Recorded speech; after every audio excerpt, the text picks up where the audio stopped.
Eliza's hands trembled as she counted the coins for the fifth time that morning. 7 cents. That was all that stood between her 4-year-old daughter, Hope, and starvation. The little girl lay limp in her arms, so light now that Eliza could barely feel her weight. 5 days without food had stolen the color from Hope's cheeks and the strength from her tiny body. The crying had stopped yesterday, and that silence terrified Eliza more than any scream ever could. She pressed her face against the cold glass of Murphy's General Store, watching families inside buying bread and milk like it was the easiest thing in the world. Her breath fogged the window as she whispered a prayer she'd repeated countless times since her husband died in a mining accident 3 months ago. Please, God, just help me feed my baby. The company had thrown them out of their housing the day after the funeral, saying the house was needed for working families.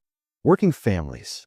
As if Eliza hadn't scrubbed floors and mended clothes until her fingers bled, trying to make ends meet. Her bare feet were numb from the cold morning air, and her dress, once a cheerful blue, hung in tatters around her thin frame. She had sold everything else: her wedding ring, her mother's china, even her winter coat. The 7 cents in her palm were the last remnants of a life that had crumbled like dust. Hope stirred weakly in her arms, her small lips parted as if searching for food that wasn't there. Eliza's heart broke a little more with each shallow breath her daughter took. The bell above the store door chimed, and Eliza gathered what little courage she had left. She pushed inside, immediately feeling the weight of disapproving stares. The warmth hit her like a wall, and for a moment, she almost collapsed from the relief of it. Mrs. Murphy, the store owner's wife, looked up from her ledger with cold eyes that held no sympathy. "We don't give charity here," she said before Eliza could even speak. "Hard work is what builds character, not handouts." Eliza's voice came out as barely a whisper. "Please, ma'am, my little girl hasn't eaten in 5 days. I have 7 cents. Maybe some breadcrumbs," or her words died as Mrs. Murphy's expression hardened further. The other customers, well-dressed townspeople with full bellies and warm coats, turned to stare at the spectacle. Eliza heard their whispers cutting through the air like knives. "Look at the state of her. Shouldn't have children if you can't feed them. Probably spent her husband's money on drink."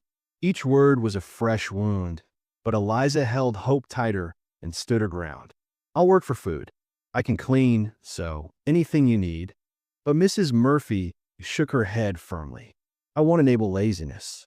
There's always work for those willing to find it." The lie stung because Eliza had tried everywhere. No one wanted to hire a desperate woman with a sick child in tow. The store's bell chimed again, and this time the entire room seemed to shift. Even the whispers stopped. A massive shadow fell across the doorway as a man stepped inside, and Eliza had never seen anyone quite like him. He stood at least 6 feet 4 inches tall, with shoulders broad enough to fill the frame completely. His weathered hands looked like they could break steel, yet he moved with surprising gentleness. Deep lines etched his face, speaking of years spent under the harsh sun, and his gray eyes held the kind of quiet strength that made even strong men step aside. Sheriff Williams, who had been leaning against the counter with his arms crossed, suddenly straightened up. "Afternoon, McAllister," he said with a respect that hadn't been in his voice moments before. The giant man, McAllister, nodded once but said nothing. His gaze swept the room, taking in the scene with those storm-gray eyes that seemed to see everything. Eliza felt his attention settle on her, and hope, and something in his expression changed. The hard lines around his eyes softened just slightly, and she saw him swallow hard as he looked at Hope's pale, motionless form. For a long moment, nobody moved. The store held its breath as this mountain of a man studied the dying child in her mother's arms. Mrs. Murphy found her voice first, perhaps emboldened by having an audience. "Now don't you go feeling sorry for her, Ethan. Some people create their own problems." But McAllister's eyes never left Hope's face. Eliza watched as his massive hands clenched and unclenched at his sides, and she could have sworn she saw his jaw tremble. Sheriff Williams cleared his throat and addressed Eliza with false authority. "Ma'am, I've been thinking about what we discussed earlier. A child needs proper care, and if you can't provide it," he let the threat hang in the air. Eliza knew what he meant. The poorhouse would take hope away from her, and children who went there rarely came back. "Please," Eliza whispered, her voice breaking. "Don't take her from me. She's all I have left." Hope's breathing grew more shallow, and Eliza felt panic rising in her chest like floodwater. This was it. This was how she would fail her daughter completely. That's when Ethan McAllister stepped forward. His boots struck the wooden floor with purpose, and the sound seemed to echo through the silent store.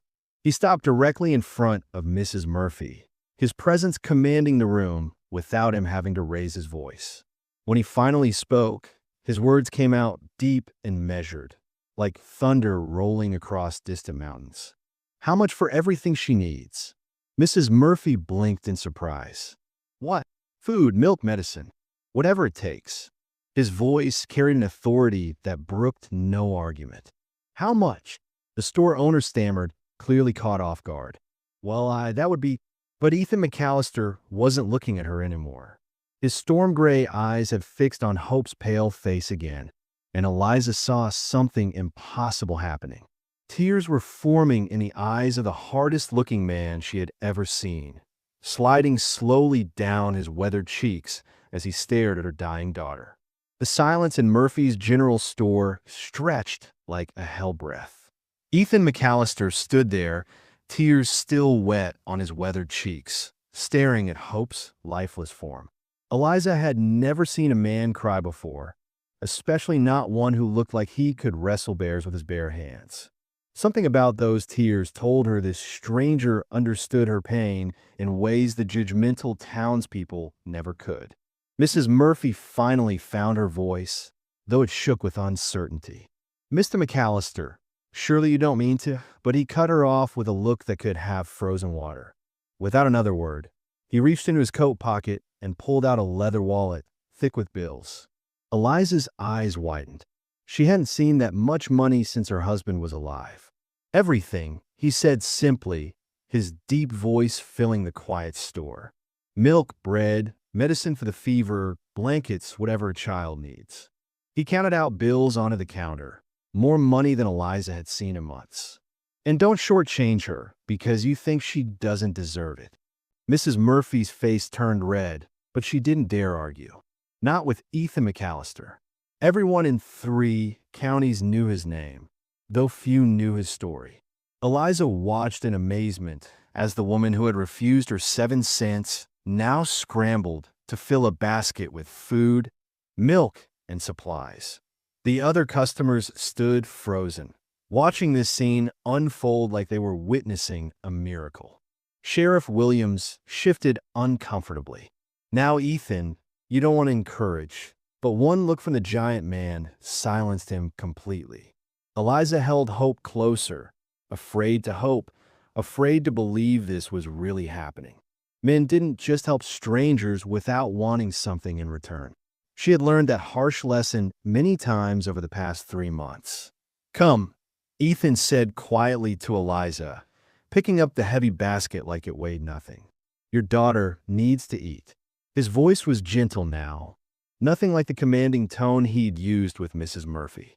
Eliza followed him outside on unsteady legs, Hope still limp in her arms. The morning air felt different somehow, charged with possibility she didn't dare trust. He led her to a wagon hitched with 2 strong horses, then gently helped her climb up to the seat. His hands were careful, respectful,